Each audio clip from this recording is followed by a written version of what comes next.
महोदय, बजट की सार्थकता तभी आम व्यक्ति को समझ में आएगी जब एक गांव का सबसे गरीब व्यक्ति गंगवा की पत्नी गंगिया अपनी गठरी में बाजार के बजट को रख पाएगी। आज तमाम माननीयों ने, हमने भी सोचा था कि पक्ष की तरफ से विषय को रखा जाएगा, विपक्ष वाले तर्क को प्रस्तुत करेंगे और इसी बीच मैं एक नया नवेला युवा सीखने का कार्य करूंगा, लेकिन मैक्सिमम समय इन्होंने दिशाहीन मुद्दों पे रखा।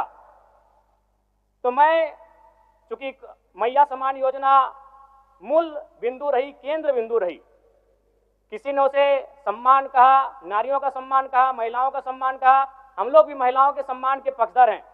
हमारे एक भाई कह रहे थे कि 2500 रुपए की राशि जब एक स्कूल कॉलेज में पढ़ने वाली बहन को दिया जाएगा तो उससे वो स्कूल कॉलेज कागज कॉपी कलम की सामग्री लेगी। मैं कहना चाहूंगा, अगर आप उसे स्कूल कॉलेज जाने से पहले अगर 2500 रुपए देंगे तो उसे आप निकम्मा और आलसी बनाएंगे। यदि आपको उस राशि को देना है तो उसके स्कूल कॉलेज जाने के बाद दीजिए, स्कॉलरशिप के रूप में दीजिए।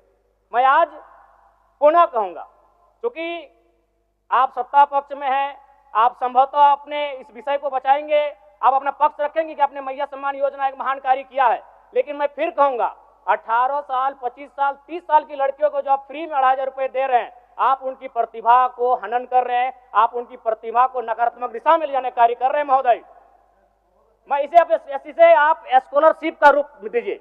आपको 2500 रुपए देना है, स्कूल से पहले देंगे ना। मैं कह रहा हूं, मेरी भी सैकड़ों बहनें हैं गांव में, अगर आप स्कूल जाने से पहले 2500 रुपए उनके हाथ में देंगे, उस पैसे को वह गलत कार्यों में, गलत नहीं कहेंगे, कुछ ऐसे कार्यों में खर्च करेंगी जो लुभावनी हो। स्कूल जाने के बाद, अटेंडेंस के बाद अगर आप देंगे स्कॉलरशिप के रूप में तो वो बहन स्कूल तक जाएगी। दूसरा सवाल और एक महत्वपूर्ण विषय महोदय, एक मिनट सहमति हो तो सदन की कार्रवाई समाप्त होने तक समय बढ़ाई जाए।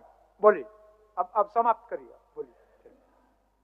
महोदय, यदि वास्तव में मैया सम्मान की राशि 2500 रुपए सम्मान है तो मैं चाहूंगा हम लोग एक सार्थक दिशा में बढ़िया। महोदय, आज जितने भी माननीय हैं उनको बस की सुविधा दी जाए, जितने भी माननीय हैं अपने घर से ट्रेन की सुविधा से सदन आए, जितने भी माननीय हैं वो अपना टीए भत्ता का त्याग करे, जितने भी माननीय हैं यह जांच हो कि उनके बच्चे सरकारी स्कूलों में पढ़ते हैं या गैर सरकारी स्कूलों में पढ़ते हैं, निजी स्कूलों में पढ़ते हैं, इस विषय का भी जांच हो। अगर उसमें अगर कसौटी में उतरते हैं, हम कहेंगे ये मैया सम्मान योजना है, और नहीं तो इसे केवल और केवल जिस सपने के साथ ये राज्य अलग हुआ था वो सपना कहीं ना कहीं अधूरा होगा। महोदय, 2500 रुपया सम्मान की कसौटी नहीं होगा। सम्मान तभी होता है जब समानता से आता है, समानता है तभी सम्मान है। अगर समानता नहीं है महोदय तो किस सम्मान की आप बात करते हैं? महोदय, मैं पुनः इस बीच कहना चाहूंगा, महोदय 30 सेकंड 45 सेकंड का समय चाहूंगा। आदरणीय परम श्रद्धेय, सीजीएल का मामला अभी भी गर्म है। यदि सरकार को लग रहा है वो सच्चे हैं तो सांच को आंच क्या करा लीजिए जांच, सांच को आंच क्या करा लीजिए जांच। और अब कब तक बहाना दीजिएगा कि ये विपक्ष की साजिश है?